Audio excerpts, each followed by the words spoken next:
Please subscribe.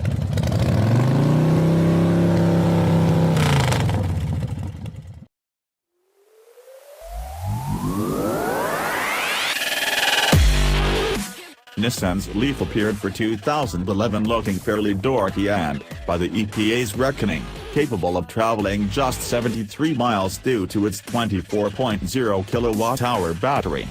As more EVs hit the market with greater driving range, Nissan gradually boosted the Leaf's abilities.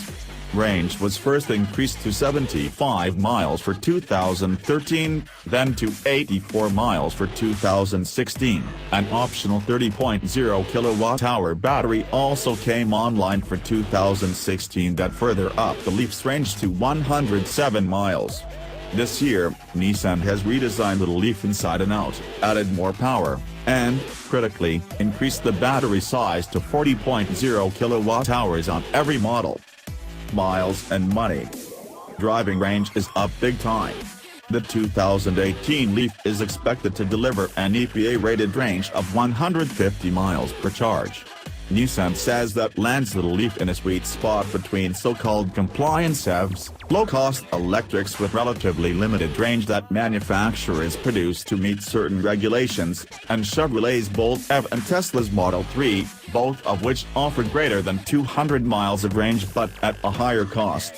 Among the compliance cars, which include the Ford Focus Electric, the Hyundai Ioniq Electric, and the Kia Solev, the Volkswagen e-Golf's 125-mile range comes closest to the Leaf's. And, for 2019, there's a Leaf Plus model coming with the 60.0 kilowatt-hour pack and a range above 200 miles. Where Nissan really hits its competitors hard is price. At $30,875, the new Leaf is not only less expensive than its predecessor, it's priced in the thick of those less capable models. It's also available nationwide. Long-range EVs are more expensive. The Bolt, good for 238 miles of EPA-rated range, starts at $37,495, while the Model 3 is expected to start at $35,000 and offer 220 miles of range in its least expensive form. The Bass Leaf S further ups its value game with now standard automated emergency braking, as well as a 5.0-inch touchscreen, automatic headlights, LED taillights, automatic climate control, and a proximity key with push-button starting. A portable level 1 and 2 connector, a $1,590 option on the Leaf S, included in the SV's technology package, and standard on the SL, erases the need for a 240-volt solution installed in your home, although you'd still need to have or add sufficient 240-volt electrical capability. Adapters for 120-volt wall outlets and standard 240-volt plugs, like those used for clothes dryers, are included. Also part of the deal is DC quick charging capability, which can replenish 88 miles of driving range in just 30 minutes from a public CHAdeMO connection. Recharge times vary from 7.5 hours on a 32 amp, 240 volts hookup to 35 hours when plugged into a typical 120-volt wall outlet.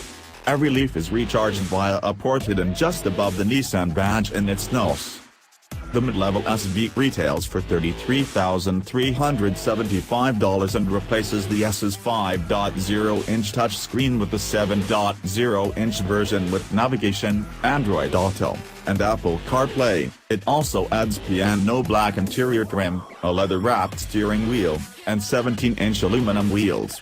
The top dog, $37,085 Leaf SL adds goodies such as a Bose audio system, LED headlights, a heated steering wheel and heated front seats, leather, rear vac ducting, blind spot monitoring, rear cross-traffic alert, and a surround view camera system. Beyond the numbers, a lower price and more equipment are great, but the rest of the changes Nissan made to the Leaf are worthy of equal, if not more, attention.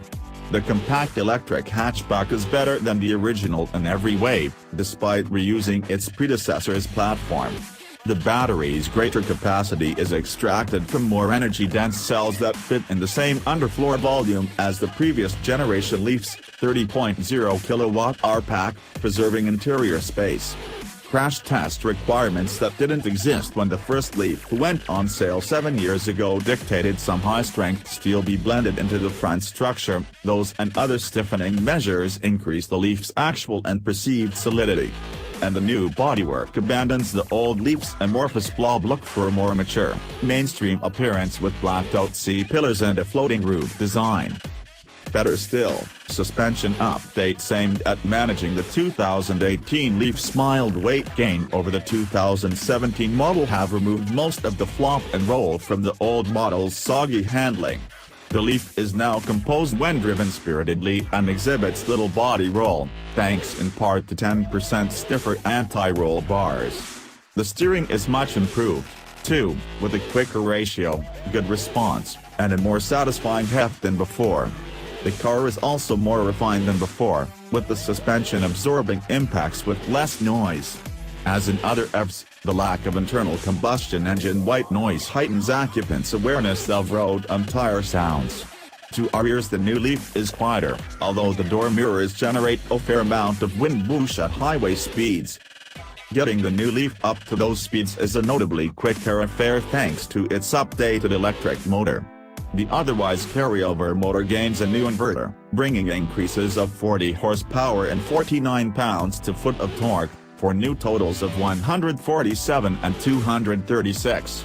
Just how much zippier the 2018 Leaf is will be confirmed when we get one on the test track. As before, the motor makes a mild whirring sound, and at speeds below 18 miles per hour the Leaf emits a Jetsonian electronic tone externally to alert pedestrians of its otherwise silent presence. Breaking news. Like the Bolt, the new Leaf features a one-pedal driving mode in which drivers can bring the car to a complete halt using only the engine braking effect of the electric motor, without touching the brake pedal. Dubbed D-pedal, this driver's selectable one-pedal feature can slow the Leaf to varying degrees depending on the accelerator pedal's angle. For example, from a cruise, lessening your pedal input begins slowing the Leaf. Taking your foot off the accelerator entirely triggers a gradual progression to a peak of 0.20 grams of deceleration as more speed is scrubbed. Good thing, too, given that the Leaf's actual brake pedal suffers from an overboosted feel and an action that muddies the distinction between friction braking and the slowing effect of the electric motor's energy recuperation. Cleverly, e-pedal blends in the friction brakes automatically on top of the electric motor's resistance, both to hold the Leaf stationary once stopped, on up to a 30% grade, and when the battery is full and unable to accept more charge from the motor's energy recuperation, the source of the engine braking type drag, when decelerating. This ensures consistent e-pedal slowing no matter the battery's state of charge, and it draws no energy from the motor to keep the car still. The e-pedal's speed-dependent stopping power takes some getting used to before one can effectively time when to start lifting off the accelerator to, say, stop at an upcoming intersection from different speeds. On the upside, its build-up and braking force is far smoother than the Bolt's all-or-nothing one-pedal slowing. I'm your pilot. Need more tech? Nissan offers its ProPilot Assist radar-based adaptive cruise control and camera-based self-steering lane keeping assist function, in addition to lane departure warning. It's available on the mid-level Leaf SV and top-shelf SL trim levels. For the SV, ProPilot Assist is bundled with the $2,200 technology package, which also includes blind spot monitoring, pedestrian detection, rear cross-traffic alert, LED headlights, and 8-way power driver's seat, and a few other items. On the SL, which already includes some of those extras, the tech package with ProPilot costs just $650. Some early production Leafs will come standard with these packages. When activated via a steering wheel button, ProPilot can competently bring the Leaf to a complete stop, and accelerate again, provided the stop lasts fewer than 3 seconds, adjust the car's speed to match traffic ahead, and steer between lane markings. Nissan insists, however, that ProPilot is a driver aid, not a self-driving system. Take your hands off the wheel for longer than a few moments, and the Leaf flashes visual warnings in the gauge cluster and sounds increasingly urgent alarms. Wait about 30 seconds, and the Leaf trades insistent beeping for a freaky siren and brings itself to a stop in its lane with the emergency flashers activated. The total time from the first missed warning to stoppage from 55 miles per hour is about 45 seconds. Kudos to Nissan for making the warnings hard to miss. Not only is the late-sounding wailing spookily reminiscent of the pull-up siren often heard in doomed jet airliners' cockpit voice recordings, it's more successful than the subtler beeping in Mercedes-Benz's similar emergency slowdown sequence. With effective new technology and powertrain hardware taking a decisive leap forward, the Leaf has life anew after kickstarting the mass-market EV-race in 2010. Buyers will be the ultimate judges of the Leaf's price-to-range ratio, but it certainly looks compelling. We only wish that Nissan added more flair to the cabin.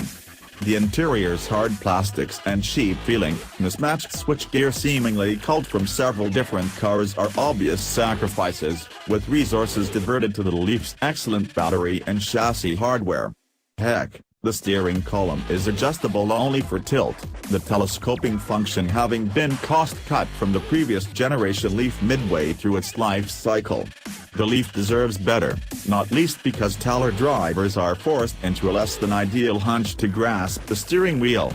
Granted, the Chevrolet Bolt's mediocre cabin and odd seating position similarly stand as totems to difficult choices made during the allocation of development dollars. In both cars, the batteries and well-tuned chassis won, the interiors lost. We hope that nicer innards are in the works for the longer range, and no doubt substantially pricier, Leaf Plus that's due next year.